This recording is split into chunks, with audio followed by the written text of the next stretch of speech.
วันนี้เป็นครั้งที่88ตรงกับวันที่5กุมภาพันธ์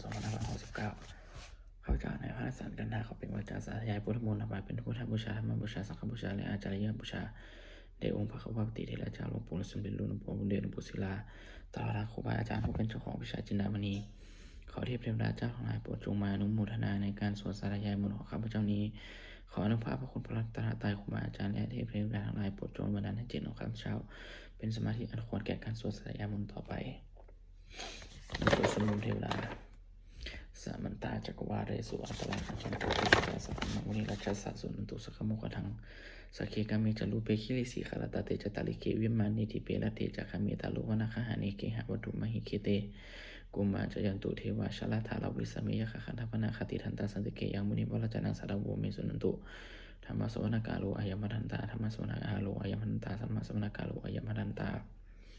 บทสวดนมัสการสิทธิคาถานะโมตัสสะภะคะวะโตอะระหะโตสัมมาสัมพุทธัสสะนะโมตัสสะภะคะวะโตอะระหะโตสัมมาสัมพุทธัสสะนะโมตัสสะภะคะวะโตอะระหะโตสัมมาสัมพุทธัสสะบทสวดสัจจกิริคาถานัตถิเมสรนังอัญญังพุทโธเมสรนังวรังเอตินัสสัจจวัจเจนะโสติเมโหตุสัพพะนัตถิเมสรนังอัญญังธัมโมเมสรนังวรังเอตินัสสัจจวัจเจนะโสติเมโหตุสัพพะนัตถิเมสรนังอัญญังสังโฆเมสรนังวรังเอตินัสสัจจวัจเจนะโสติเมโหตุสัพพะบทสวดมหากุณาโภติอาทิกาคาถามหากรุณิโกนาโทอัตถายะสัพพปินังปุริตวะปรมิสัพพะปตุสัมโพธิมุตตมังอิตินัสสัจจวัชเชนะมหุตุสัพพุปรวามหากรุณิโกนาโทหิตายะสัพพปินังปุริตวะปรมิสัพพะปตุสัมโพธิมุตตมังอิตินัสสัจจวัชเชนะมหุตุสัพพุปรวามหากรุณิโกนาโทสุขยะสัพพปินังปุริตวะปรมิสัพพะปตุสัมโพธิมุตตมังอิตินัสสัจจวัชเชนะมหุตุสัพพุปรวา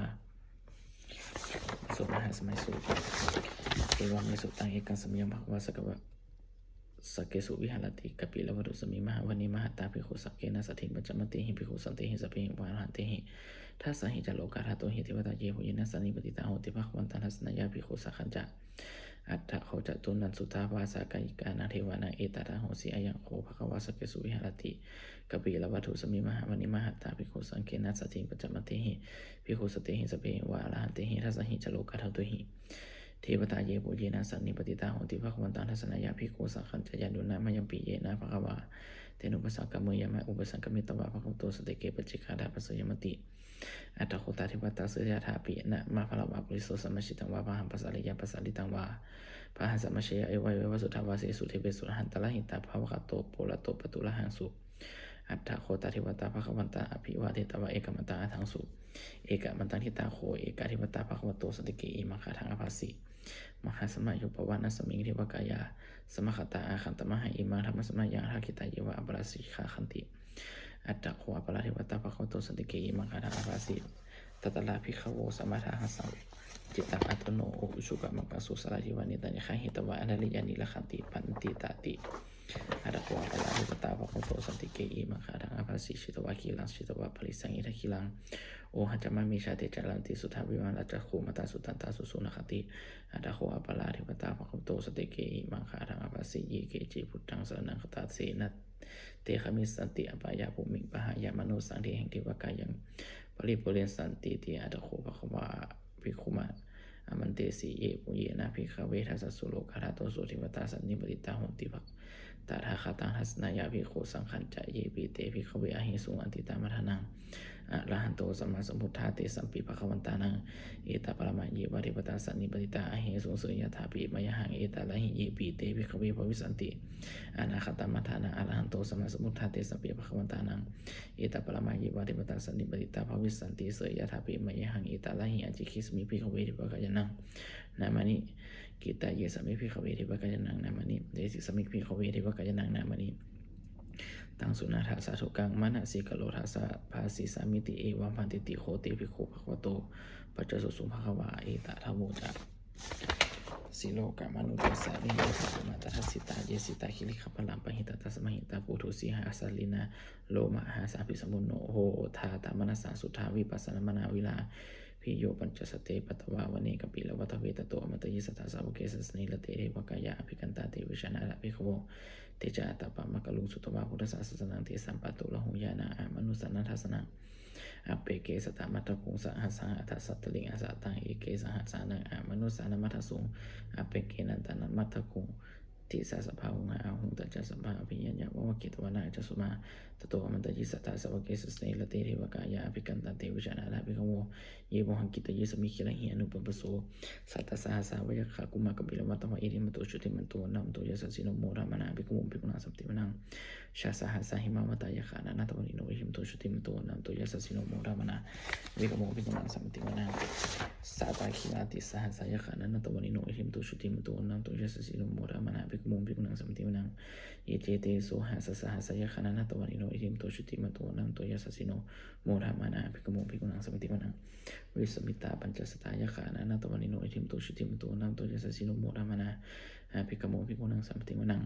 กุมพิโลราชาไคโกเวปุรสานิเวสนาภิโยนาสตาสหสังยขานาปเยลุปัสติกุมพิโลราชาไคโกโสปะคัสสมติวนังปุริมัตถิสังรัตปุริมัจจะทิสังราชาปุริมัตถิสังรัตราชาทัตตาลโทปัสสสติขณะบานาอธิปติมังราชายสสิสุปุตตปิตสังโบยนามนามาปลาอิริมุตุชุติมุตโตนัมโตยสสิโนโมรามานังภิกขุโมภิกขุนาสัมติมนังทักขินัจจะทิสังราชาวิลุโหตปัสสสติกุมารนาอธิปติมาราชายสสิโสปุตตปิตสัพพันโวยธรรมนามาปลาอิริมุตุชุติมุตโตนัมโตยสสิโนโมรามานังภิกขุโมภิกขุนาสัมติมนังปัจฉิมัจจะทิสังราชาวิลุปโคปัสสสตินาคานาอธิปติมาราชายสสิโสปุตตปิตสัพพะโวยธรรมนามาปลาอิทิมตุชุติมตุนัมตุยสสิโนโมรามานาภิกขุภิกขุนังสัมติวนังอุตารัญจาทิสังราชากุเวโลตัปสสสันติยะขานาอธิปติยะราชายสสิโสปุตตปิติสาวาโบอิธรรมนามาปลาอิติมตุชุติมตุนัมตุยสสิโนโมรามานาภิกขุภิกขุนังสัมติวนังปุริมัตถิสังฆรัตโตระกินีนาวิโลหะโกปชิมินาวิโลปะโคโกเวโลวัตลังทิสังยตโลเตมหาราชาสมันตาจตุโลทิสาทัตตละมานาอัตังสุวรรณิกปิลวัตเวติสัมมายามิโนทัสสะอาโควันจานิกาสัทธามายกุเตนทุเวเตนทุวิภูจะวิภูโตสหัจันทโนกเมสิโตจะกินโนขันธุนิขันธุจะปะนาโทโอปะมาโยจะทิวสุตโตจะมัตตลิจัตตสโนจะขณโคนะโหราชาสโนสโตอาคุตะสิโคเจวติมารุสุริยวัจสะเอติจันเยจันตชโนขันธภาสหราชุพิโมทามานาภิกขุภิกขุนังสัมติวนังอาราคูนาภาสานาคาเวสลาสหัตจักกะกัมพลสัตตละอาโคปยคาสหยติพิยามุนาทัตตละทาจะอาโคนาคายาสสิโนเอววันโนมหานาโคสุปะคัสปติวนังเยนะคาราชิสหัตสาหลันติที่พาทิชปะเกวิสุทัจโคเวสายาสาเตวนาชปตาสิตละสุปันนาอิติเตสันนามาอภยันตทัสนาคาราชานามาสีสุปันนาโตขีมามกสิพุทโธสันนาหาหิวาจาหิวะวะหายันตานาคาสุปันนาสนามกสุพุทธังชิตาวชิลาหเทนะสามุทังอสุรสิตาภาตโลสวัสเสติอิติมโตยะสสิโนทกลกัญจามหาภิสมาอัสุลธานะเวคัสสาเวปจิติสุติติจามหานาโรนมุจิสหัสสัตตจัปุริปตานังสัพเพเวโลจนามกาสันนหิตวราภลิงเสนังลาหูพระธรรมุปขามุสามายุปานิพนาเกพิโยนังสมุติวนังโปจักเทวาวัตตวิจักเตโชวายโยตถาคโมโนนาวุโรนาเทวาสุโมจัยัสสาสหะเมตตากรุณากายกาอาโหเทวายัสสิโนทัสสิเตทัสสะกายาสเปนะนาตวันนิโนทิมตุชิติมโตนัมตุยัสสิโนโมทนามานาภิกขุภิกขุนังสัมติวนังเวทุจักเทวาสหริจักอาสมัจจทุวิยมาจันทสุปนิสาเทวาจันทมาโคปริคิตาสุริยสุปนิสาเทวาสุริยมาโคปริคิตานะขัตติปริคิตวะอาโคมัทลวะหากาวะสุนัมสโวเสโทสักโกปะคะปุรินโตทัสสิเตทัสสะกายาสัพเพนะนาตวันนิโนทิมตุชิติมโตนัมตุยัสสิโนโมทนามานาภิกขุภิกขุนังสัมติวนังทาโคนสหภูเทวาชลามกิสิกขานิวาลิตกาจาโลชาจาอุมาปุวานิพาสิโนวโรนาสหธรรมาจาจุตาจานิชกาสุริยะลุจลาอาโคสวรรณิสิโนทัสติสรากายาสเพนะนันตวนิโนเรียมตุชุติมโตมุนามโตยสสิโนโมรมานาภิกขุนังสัมติวนังสัมมานังนะสัมมานังมโนสัมมโนสุตนาติขาปรุสิกาอาโคมโนปริสุกาอาราโคหะลโยเทวาเยจาโลหิตวสิโนปะละคามหาปะละคาอาโคเทวายัสสิโนทัสติทัสสะกายาสเพนะนันตวนิโนเรียมโตชุติมโตนัมโตยสสิโนโมรมานาภิกขุนังสัมติวนังสุขกะลุมหาลุนาอาโคเบคณาสาสหะโอขัตยะขันแบบมุขะอาโคเทวาวิจักขณาสัทธามัตตาหะละคชามิตสกาจายาสสิโนทนายะอาคาปชุโนโยทิสาภิวาสติทัสติทัสสะกายาสเพนะนันตวนิโนอิหิตุชิติมโตวนัมโตยสสิโนโมธรรมนาภิกขุนังสัมติวนังเคมิยตุสิตายามากันทกาจายาสสิโนคัมปิตกาลมาเสธาโชตินามาจาอาสวานิมนาลารติโนอาโคอาตาโคปะนิมิตาทัสติทัสสะกายาสเพนะนันตวนิโนอิหิตุชิติมโต นามตุยสัชิโนโมทามนาภิกมุงภิกขุนังสันตินังสัตติติหิรังขายาสัพเพนานัตวนิโนนานังวะเยนะอาคันชุงเยจันยะสัทธิสสหะพระอุทาชาติกิมัคคีลังโอคตินมนาสาวังทักเขโมคตลังนาคังจันทาวะอสิตาติตังสุภามะปรมันโตจัปุตตาอิทิมโตสหะสานากุมโลติโสจัสุภคัสมติวนังสหัสสะภะสหัสสะพรหมโลกานังมหาพรหมติธาติอุปปโนจุติมโตวิสมกายโยยาสสิโสทัสสิทาอิสลาคูปเจกาวะสาวติโนเตจัสเพมัชโตอาคาหาริโตปริวาริโตเตจัสเพอภิกันติสิทธิเจวิสภามะเกมลัสนาอภิกมิปัสสะกันนะหะสามันติยาเอทะคณะทะวนาทะไคนะอรณวัตุโบสามัตตาปริวาเลทะมาโวมุชิทะโกจินาอิติตถะมหาเสโนกันนะหะเสนาเบสยิปานินาตาลามหัจจะโอสะลังกตวนาเพลวังยะถาภวุสโกเมโคทนายตุสวิชโกโอตะทาโสปัจจุทาวติอสังกูโทอสยังวเสตจัสสภาวิญญาณวังวคิตวนาจสุมาตตุมันตยิสัทธาสาวกิสุนิลเตมาราสัญญาภิกันตติวิชนะทัพพิโคติจาตาปามิตุสวาพุทธศาสนาวิตาลคิหิปกามุนเนสังลุมาปิอชโยสเพวิชตาสังขมาพยติตายาสสิโนโมทันติสมหะภูริติสาวกาติจะเนตุตาติสาตุบทสวดจุลยะชัยปรกรนะโมเมพระเตชะสารตนะตยาธรรมิกาเตชะประสิทธิประสิทธิวานาลยะพระเมสุรสิทธิพระมาจะอินทาจะจตุโลกะขมิลกกาสมถาภูตุขังคาจะสัพพมชยประสิทธิภาวันตุเตชัยยะธรณีธรทีโอตทิโอตทินาทีนาทีชัยยะขาคนละคนละนิสัยนิไหลใส่ศีลนามโลราชกุณนาชีชัยยะคัมภีร์ละโสพีนาเกณฑนาคีปิศาจภุกะกาลีชัยยะทุนิมิตโลคีชัยยะสิงคีสุทธานามุขชาชัยยะวารุณมุกลสาตาชัยยะจำปานินาคกุลกันโทชัยยะขชโคนตโลสุกลาโภชงสีหพยคาติปาชัยยะวารุณมุขยตาชิตาเสนานิริปุณณสุทธินรดีชัยยะสุขาชีวีชัยยะทะเลสถาสุจยาชัยยะธรณีสตินสถาชัยยะมังคลาลัญญาภวเคชัยยะวะลุนยักเคชัยยะลักเสสุรภูชาเตชาชัยยะพระเมนักนาชัยยะราชาธิราชสัจจัยชัยยะปัตตพีสัพพังชัยยะอาลหันตาปจิกาพุทธสาวังชัยยะมหิสุโรหะโลลินวาชัยยะพระมาสุรโคชัยยะนาโควิโลหโกวิโลปะโคจันติมาลวีอินโทจาวินาเตโยจากุเวโลวะลุโนปิจาอาคิวะโยจะปะชุนโหกุมะโลทัตตะละทะโกอัตตะละสะมหาเทวาสิทธิตาปสาอัตโยอิสิโนสาวกาสัพพะชยลาโมภวันตุเตชยธรรมโมจะสังโฆจะทัสสะปะโลจะชยกังอิตินะชยเตชนะชยสุติภวันตุเตอิตินะหุตเตชนะหุตุเตชยมังคลังสาธุชัยเบพุทธสัจจิมโตระยมัสสัจจปะปิมโตปะละชโยโคสยามโพริมันเตปะโมทิตาชยตถาพระมคณามหิสิโนชัยโยปิพุทธสัจจิมโตระยมัสสัจจปะปิมโตปะละชโยโคสยามโพริมันเตปะโมทิตาชยตถาอินะคณามหิสิโนชัยโยปิพุทธสัจจิมโตระยมัสสัจจปะปิมโตปะละชโยโคสยามโพริมันเตปะโมทิตาชยตถาทิวะคณามหิสิโนชัยโยปิพุทธสัจจิมโตระยมัสสัจจปะปิมโตปะละชโยโคสยามโพริมันเตปะโมทิตาชยตถาสุปนะคณามหิสิโนชัยโยปิพุทธสัจจิมโตระยมัสสัจจปะปิมโตปะละชโยโคสยามโพริมันเตปโมทิตาชยตถานาคคณามหิสิโนชโยปิปุระสัสสิมโตอยังมัสสัจจปะปิมโตปะชโยโคสยามโพริมันเตปโมทิตาชยตถาสัพพมคณามหิสิโนชยันโตปริยามโมเรสกายนันทิวัตโนเอวังตวังวิชโยโหหิชยสุชยมังคะเลอปาราชิตาปาลังเกสีเสปัทวิโภคะเลอภิเสเกสัพพพุทธานังอคปโตปโมทัตติสุนัขตังสุมังคลังสุปปะตังสุโหติตังสุขะโนสุมุโหโตจะสุวิกพรหมจาริสุปทักขินังกายกรรมังวจากรรมังปทักขินังปทักขินังมโนกรรมังปณิทิติปทักขินังปทักขิวันนิกัตวานะพระพัตตเทปทักขินิเตอัตตลตาสุกิตาวิโลหะพุทธศาสนีโลคาสุกิตาโหหาสหสเพหิยติภิสุนันตุโหโตเยริวาสมิยานิอธิคตาริขยุกาสตาโหตุสุกิตาโหตุสัพพทาละขันตุสัพพสตานังละขันตุชินะสาสนังยากจิปตนาเตสังสเพบุเรนตุมโนรัฐายุกะกาเลปวัสสันตุวัสวัสวละหะกาโลขปัจจุตวาเสสังนิวันเรนตุจัสสัพพทากายสุขันจิตสุขังอรหันตุยัตถาละหังสาธุบทสวดนะธรรมะเอกนิอมสุตังเอวเมสุตังเอกมสัมยังภควาสาวัตถิยังวิหารติเชตวันเนอนาคปิธิกัสสะละเมตตะละโคภควาภิกขวมันเตสีภควติพระพันติติเตภิกขุภควโตปัจจสุสุภควาเอตถะโวจะอุปทาวาภิกขเวตถาคตานังอนุปทาวาตถาคตานังทิตาวาสาธาตุธรรมนิยตาธรรมนิยบัตตาสัพเพสังขารานิจติตังตถาคโต อภิสัพพุชติอภิสัมเมติอภิสัพพุชิตวาอภิสัมเมจวาอาจิขันติเทเสติปัญญาเปติปะทะวิเตวิวัลติวิวัจติอุตนิกโลติสเปสังลานิจติอุปทาวาภิกเวตระคตานังอนุปทาวาตระคตานันทิตาวสัตตุธรรมทิตตาธรรมนิยมันตสเปสังลาทุกติตังตระคตุอภิสัพพุชติอภิสัมเมติอภิสัพพุชิตวาอภิสัมเมตวาอาจิขันติเทเสติปัญญาเปติปะทะวิติวิวัลติวิวัจติอุตนิกโลติสเปสังลาทุกติอุปทาวาภิกเวตระคตานังอนุปทาวาตระคตานันทิตาวสัตตุธรรมทิตตาธรรมนิยมันตสเปสัมมาอนัตติตังตระคตุอภิสัพพุชติอภิสัมเมติอภิสัพพุชิตวาอภิสัมเมตวาอาจิขาติเทสิติปัญญาเปติปะทวิติวิวัลติวิวัชติอุตนิกโลติสัพเพธรรมาอนัตติอิทธามะโวจะภควะอัตตะมะนาเตภิกขุภควะโตภาสิตังอภินันตุนติสาธุ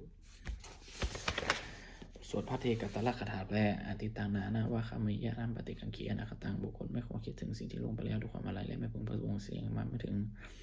ยะทัตติตัมปหินาตามปัตจานาคตังสิ่งที่เป็นอดีตก็เราไปแล้วสิ่งเป็นอนาคตก็ยังไม่มา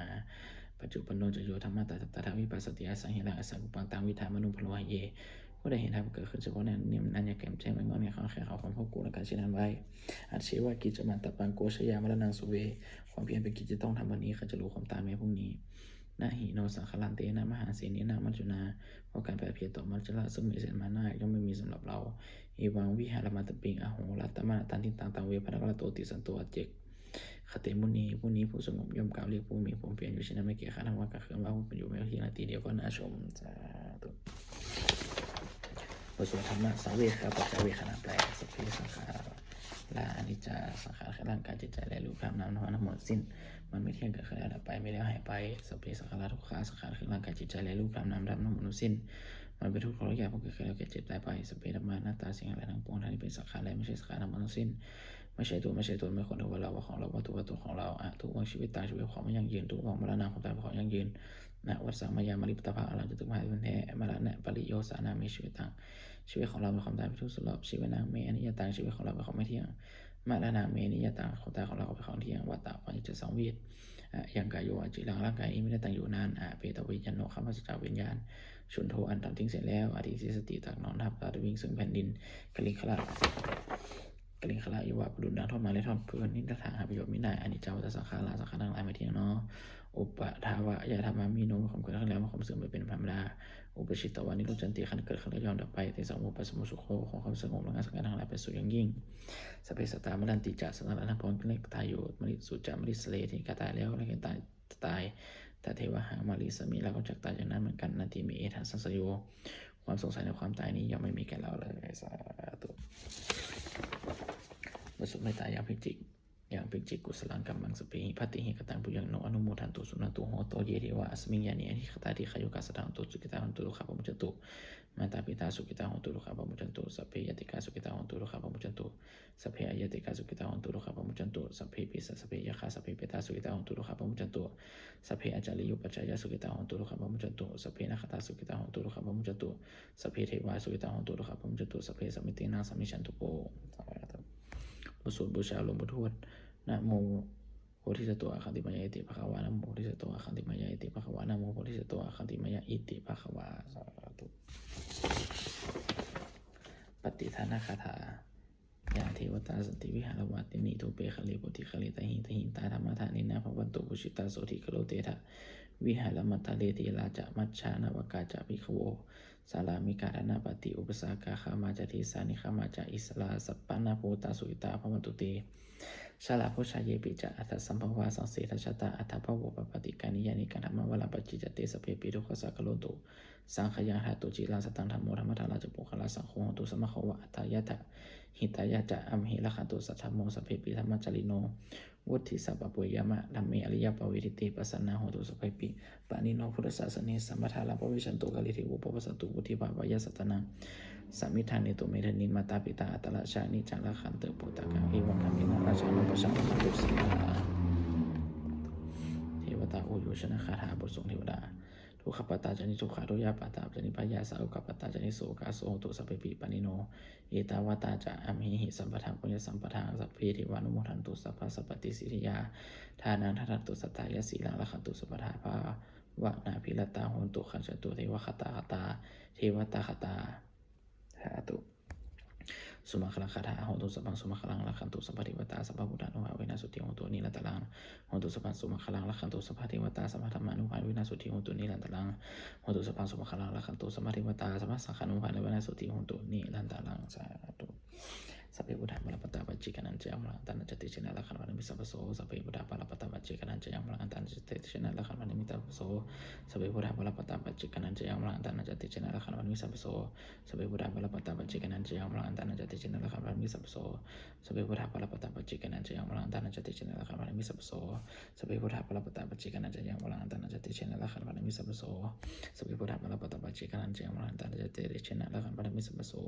สัพเพพุทธาปรปัตตาปัจจิกนันจะยังมลังตันจติชนะละขันวันมิสัพพโสสัพเพพุทธาปรปัตตาปัจจิกนันจะยังมลังตันจติชนะละขันวันมิสัพพโสสาธุสาธุสาธุ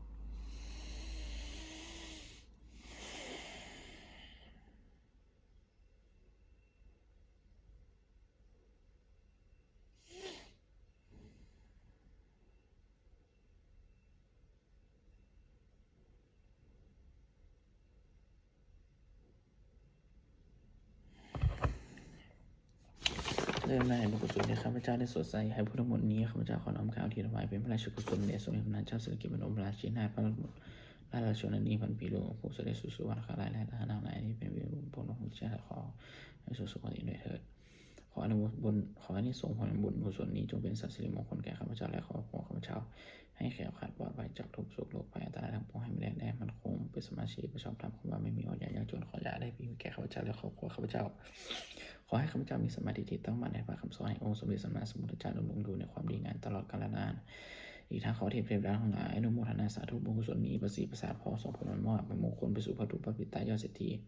ทางฝ่ายในฝ่ายลาวรวมถึงมงคลทั้ง3 ปวงและ30มูลนิธิจัดสร้างเคลื่อนเปลี่ยนโดยพุทธมรรคเทวานุภาพฤทธิ์ภาพศักดิ์สิทธิ์อำนวยผลให้เป็นสิริมงคลแก่ผู้ของและผู้บูชาทุกการโดยเถิดและบุญกุศลที่ข้าพเจ้าได้ทำวันนี้อุทิศให้แก่เจ้ากรรมนายเวรของข้าพเจ้าท่านนี้โดยตั้งใจก็ดีและไม่ตั้งใจก็ดีขออโหสิกรรมสึกและกันโดยเถิดและบุญกุศลที่ข้าพเจ้าได้ทำวันนี้อุทิศให้แก่เจ้าเป็นส่วนและว่าบุญเกี่ยว